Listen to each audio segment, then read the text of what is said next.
The main thing is it's finished with. It actually quite neatly ends the chapter of various interferences from various quarters we were suffering, and that's the end of that. There's no more of that stuff, and we're purely focused on the financial closing now, which is great. Hello, you're watching Proactive. I'm joined by KEFI Gold Corporate Executive Chairman Harry Adams. Harry, very good to speak with you this morning. You've published an RNS in which you make 2 points. One, that you've won some litigation, and then some interferences. Could you elaborate, please?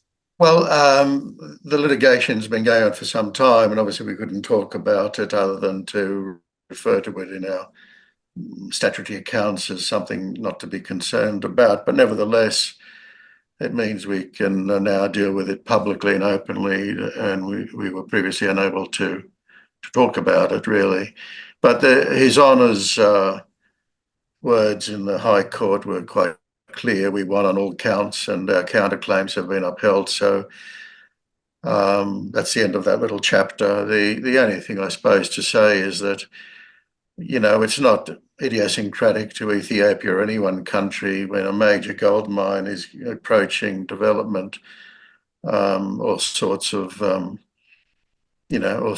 overzealous comments are made or actions are taken, both positive and negative, and it's just a matter of working through and making sure that everybody's reliable and can be held to their word. And as I say, it's not unusual anywhere in the world with gold projects in particular, unfortunately, because they offer so many returns and rewards, and there's an emotive element which excites people. The main thing is it's finished with. It actually quite neatly ends the chapter of various interferences from various quarters we were suffering, and that's the end of that. There's no more of that stuff. And we're purely focused on the financial closing now, which is great. You say that the banking and other tasks are at the certification and formalization stage, Harry. Can you elaborate on that? Well, I mean, essentially, in our view, all the critical conditions for banking have been met. The banks are basically done in the sense that they approved the transaction last year. They proposed an upgraded or upscaled transaction in December. And now they're refreshing their approvals from last year to take into account their own proposed expanded facilities. So in our how would I put it, in our best judgment, the banking's in hand, and therefore we did trigger the certification and formalization of all the bits and pieces that need to be formally signed off so that one can effect financial close. We've also brought forward some tasks from Major Works to further de-risk the project. It's all about implementation, de-risking and launch now. So home stretch territory as far as we're concerned. It's all very exciting, and we're thrilled to be at this juncture. The project is a good project, high grade, high recovery, important for all stakeholders. It got held up by the sweeping changes to democracy in the country and the turmoil it unleashed some years ago. But really, you'd say that once we were able to get on with it and the country had settled down, we were able to effect regulatory changes. We were able to effect, welcoming manoeuvres on the ground. We were able to push out of the way silly interference, and we're there lining up to launch now. So I think, a welcome change, and very much looking forward to getting on with the show. I know you're in Riyadh, where there was the Future Minerals Forum last week, Harry. What's happening there of relevance to KEFI?